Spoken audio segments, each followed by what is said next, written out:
Welcome back friends, this is Radiance Biology classes and I am Mudassir Hamid. In the last video we discussed about cardiac cycle.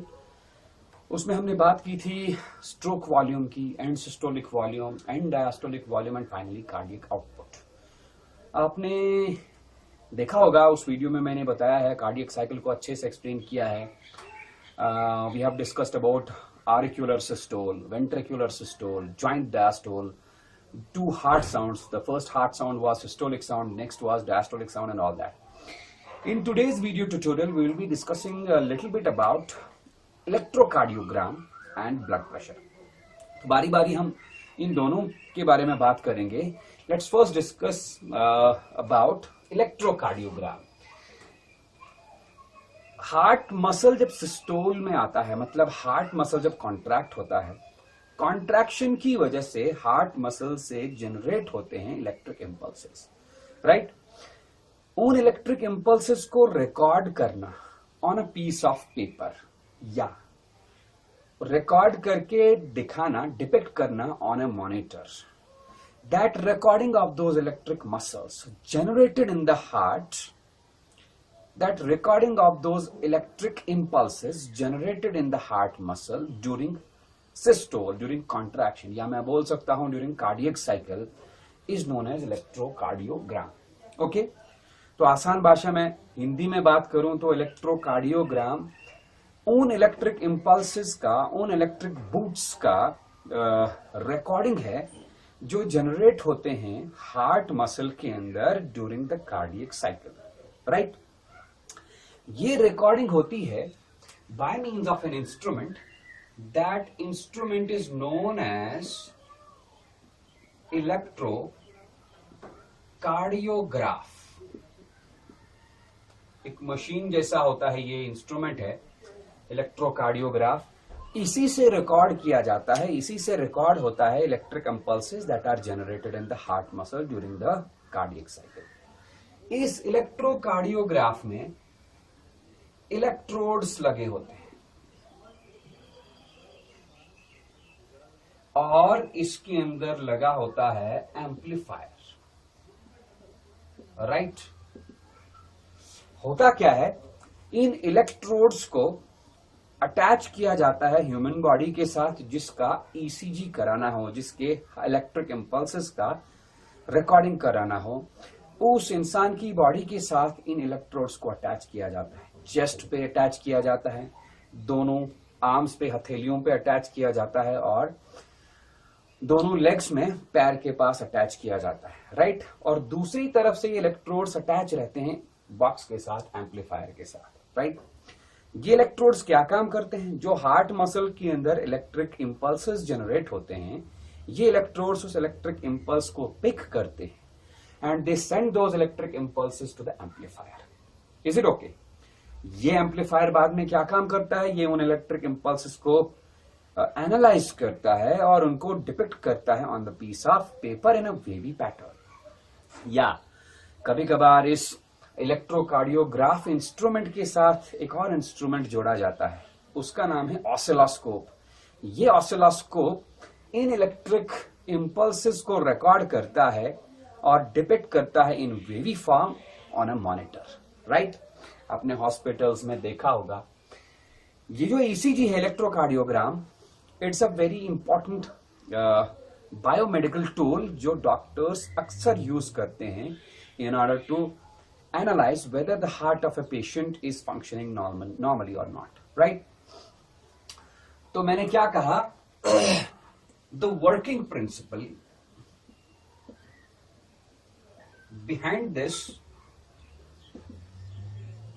electrocardiograph or electrocardiogram is, it works on the principle that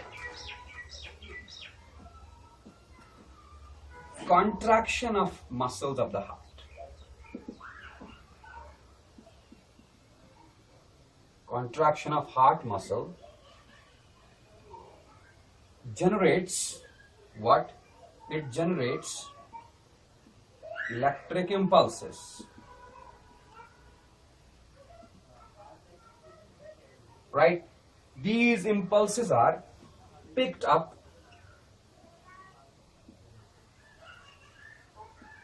by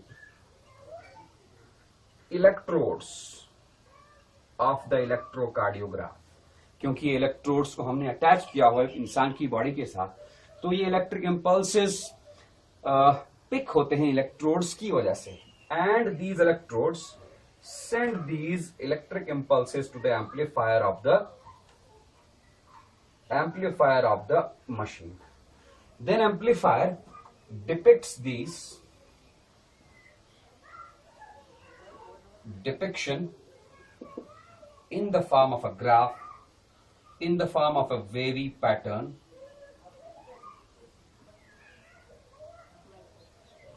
उसी wavy pattern को हम electrocardiogram बोलते हैं. Is it okay? Am I clear? अगर हम बात करेंगे एक नॉर्मल इंसान का ईसीजी कैसा होता है,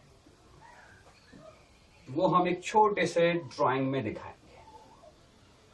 the normal ECG of a person, the ECG of a normal person is as follows. उस ईसीजी ग्राफ का एक वेव हम दिखाएंगे.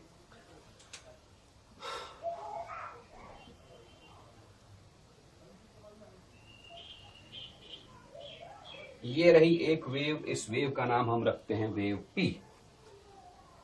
Then a little bit flat, फिर थोड़ा नीचे.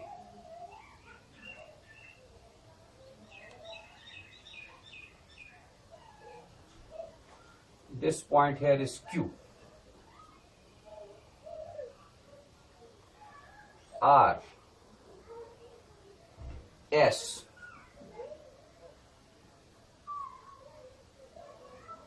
and finally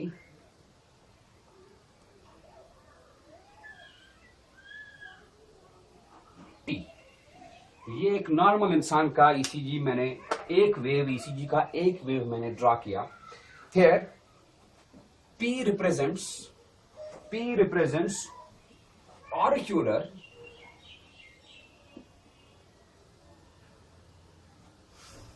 depolarization.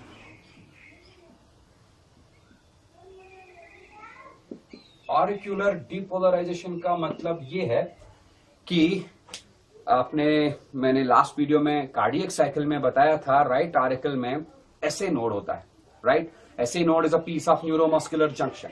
जब उस एसए नोड में नर्व इंपल्स आएगा, जब वो एसए नोड एक्साइट हो जाएगा, that sends waves of contraction. Right, जब उसके अंदर वेव्स ऑफ कॉन्ट्रैक्शन जनरेट होंगी, तब वो waves of contraction AV node, internodal pathway, bundle of His Purkinje fibres की मदद से पूरे हार्ट में डिस्ट्रीब्यूट हो जाएंगे.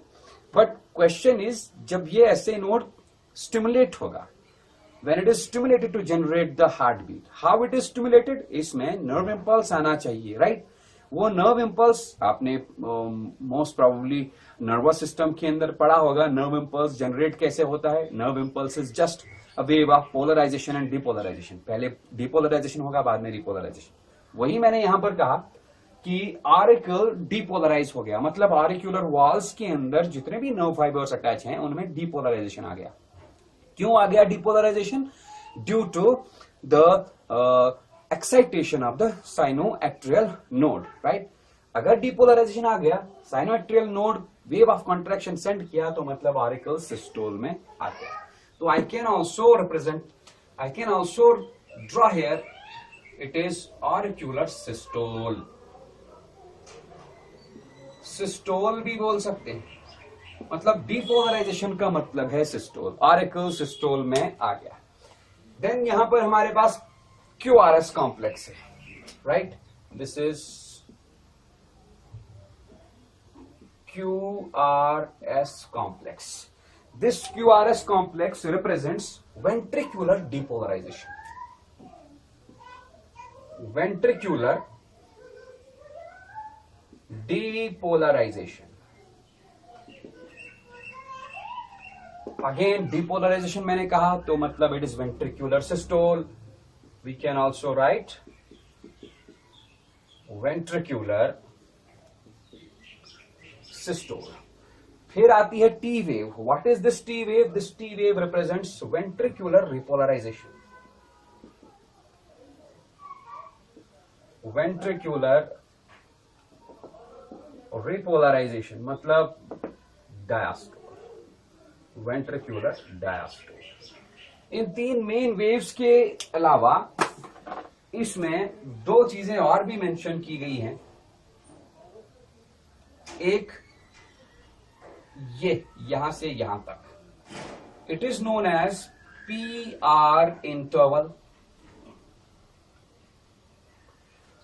What is this PR interval? What does it signify? It signifies the time required for an impulse to travel through atria. Time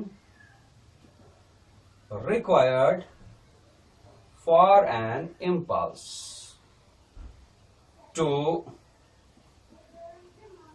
travel through atria, AV node, bundle of His, Purkinje fibers, etc. to reach the ventricles.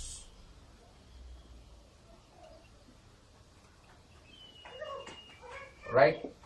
हमने पिछले video में आपको बोला था heart के सारे chambers एक साथ सिस्टोल में नहीं आते, पहले ऑरिक्यूलर सिस्टोल होगा, ऑरिक्यूलर सिस्टोल के कुछ ब्रीफ पीरियड के बाद वेंट्रिकल सिस्टोल में आएंगे। क्यों? क्योंकि ऑरिक्यूलर सिस्टोल जब हुआ तो वेव ऑफ कॉन्ट्रैक्शन वेंट्रिकल तक पहुंचने में हल्का सा टाइम लगेगा। क्यों लगेगा? Because that wave of contraction has to travel through AV node, that has to travel through bundle of His and Purkinje fibres. जब ये पूरा टाइम स्पैन हो जाएगा, जब ये वेव ऑफ कॉन्ट्रैक्शन ये सारे रास्ते क्रॉस करके वेंट्रिकल में पहुंच जाएगा, तब जाके वेंट्रिकल्स कॉन्ट्रैक्ट होंगे।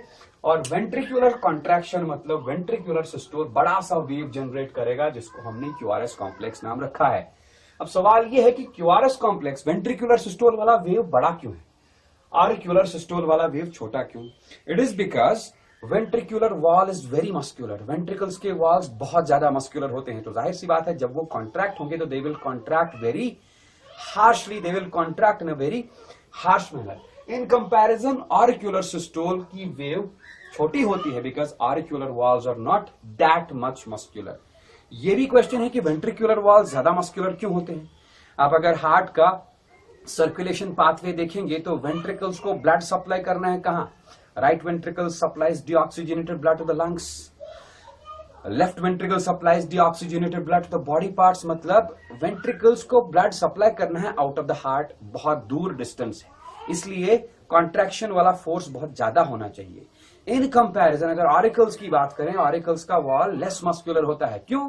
क्योंकि ऑरिकल्स को ब्लड पुश करना होता है to the nearby ventricles, उसमें ज्यादा फोर्स की जरूरत नहीं पड़ेगी। This is the reason that auricular walls are not that much muscular as compared to the ventricular walls. Okay, because of highly muscular walls in the ventricles, QRS complex wave is very steep. इसके बाद आएगा एक और interval, that interval is known as QT interval, यहां से लेके T wave तक। This is QT interval. What is this QT interval? What does it signify? This QT interval, it signifies,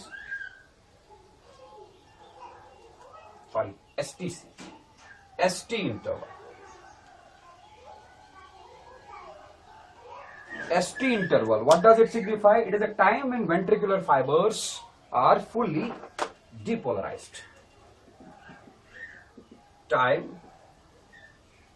when ventricular fibers are fully depolarized.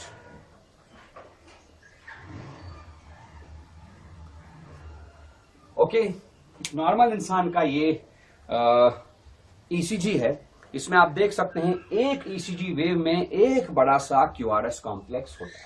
अब doctor के पास यही paper आया, उस paper पे यही पैटर्न है कंटिन्यूअसली दिस वेव। वो doctor इस पैटर्न में देखता क्या है, वो बहुत सारी चीजें देखते हैं। सबसे पहली बात वो देखेगा QRS complex. He will count the QRS complexes. हम क्यूआरएस कॉम्प्लेक्सेस काउंट करेंगे। By counting the QRS complexes, we can deduce, we can evaluate the rate of the heartbeat of a person.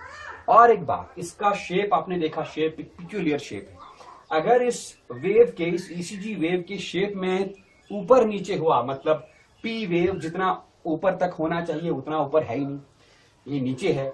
Q point बहुत ज्यादा नीचे है। QRS complex ज्यादा steep नहीं है, बहुत नीचे है या ज्यादा ऊपर है।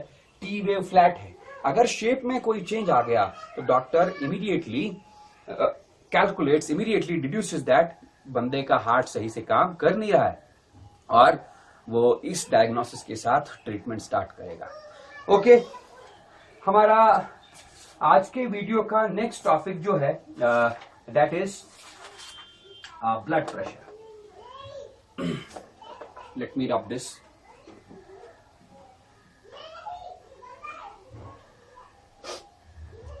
ब्लड प्रेशर, या more specifically it is known as arterial blood pressure. Why arterial blood pressure? क्योंकि ये वो प्रेशर है, it is that pressure, it is the pressure of the blood which is flowing in the arteries. Simple, blood pressure, blood pressure. क्या मैंने बोला? Blood pressure is the pressure of the blood, pressure exerted by the blood flowing in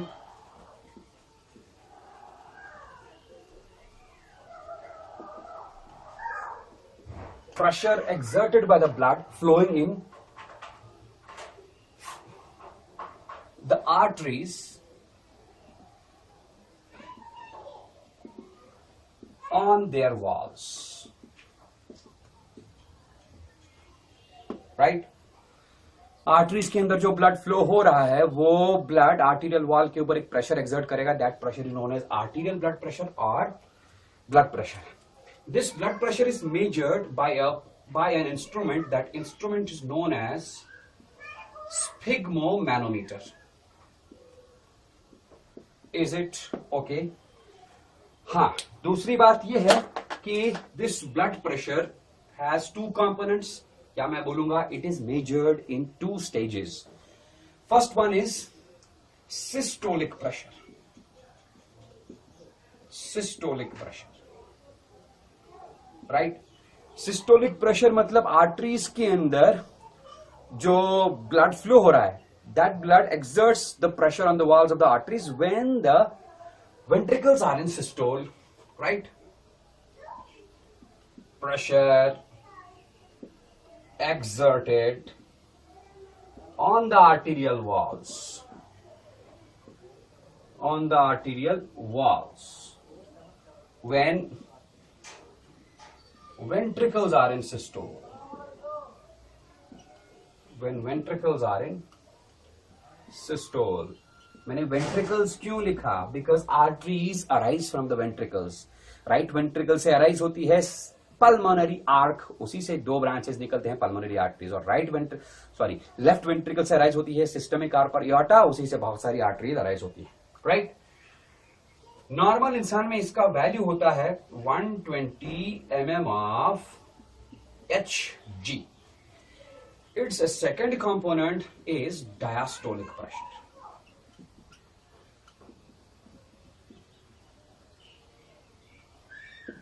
Diastolic pressure. It is the pressure exerted on the arterial walls. Pressure कौन exert कर रहा है? Blood जो arteries के अंदर फ्लो हो रहा है। Pressure on the arterial walls bye blood flowing in them, by blood flowing in them when ventricles are in diastole.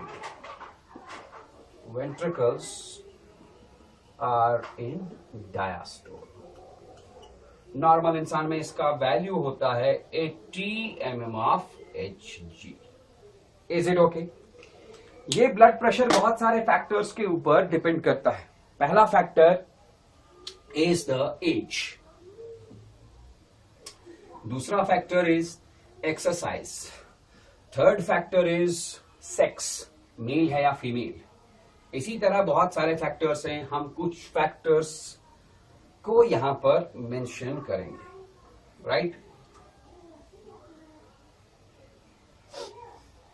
Factors on which this blood pressure depends, या मैं बोलूंगा factors affecting blood pressure. Let us mention the first one here, that is exercise. एक इंसान, normal इंसान जब exercise करेगा तो जाहिर सी बात है इसकी बॉडी में ज्यादा एनर्जी होनी चाहिए, एनर्जी आनी चाहिए। एनर्जी ज्यादा तब आएगी जब इसकी बॉडी में ब्लड बहुत जल्दी फ्लो करेगा, और जल्दी ब्लड फ्लो तब करेगा जब ब्लड ज्यादा प्रेशर से वेंट्रिकल से बाहर निकलेगा। सो विद एक्सरसाइज, या exercise results in increase in blood pressure. दूसरा फैक्टर मैं लिखूं emotions and excitement. Emotions and excitement. Let me tell you an important point here.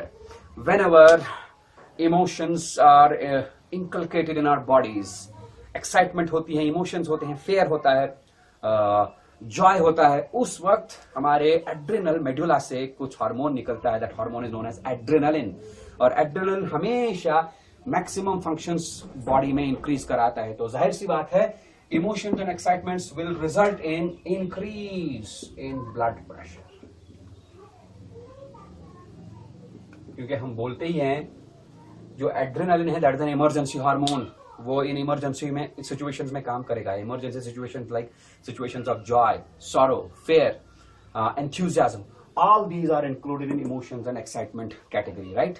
तब ये हार्मोन रिलीज होगा, ये इंसान को तैयार करेगा इन सिचुएशन से लड़ने के लिए। ये हार्मोन इन सिचुएशंस, इमरजेंसी सिचुएशन से लड़ने के लिए इंसान को तैयार करेगा। तैयार करना मतलब blood flow will occur in a rush, and that rush of the blood flow will occur only if the blood pressure is increased. Then third one is, मैं age mention करूंगा। With the increase in age, blood pressure increases blood pressure, right? Next factor is obesity. देखा गया है कि जो OBCs persons होते हैं उनका ब्लड प्रेशर अक्सर ज्यादा होता है। Obesity, obese persons have comparatively high blood pressure, right? मैं नेक्स्ट फैक्टर मेंशन करना चाहूंगा, fifth one is sex. Women have slightly higher blood pressure than men. Sorry, women have slightly lower blood pressure than men.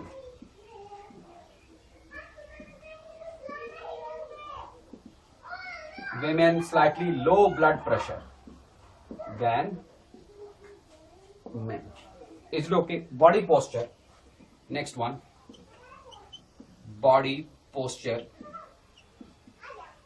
हमारी body का posture भी determine करता है blood pressure कितना कैसा होगा हमारी बॉडी में। जब हम आराम से लेटे रहते हैं, in a lying position, in a relaxing position,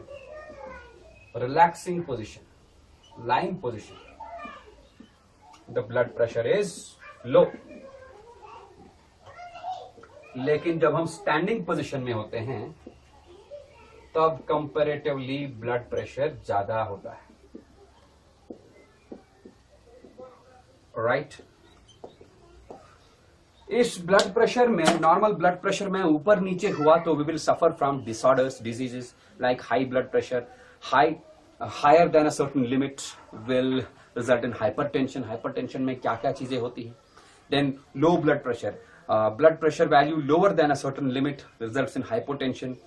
hypertension, और भी कुछ कार्डियोवास्कुलर डिजीजेस हैं We will discuss those cardiovascular diseases along with hypertension and hypotension in our next video. Okay, thank you.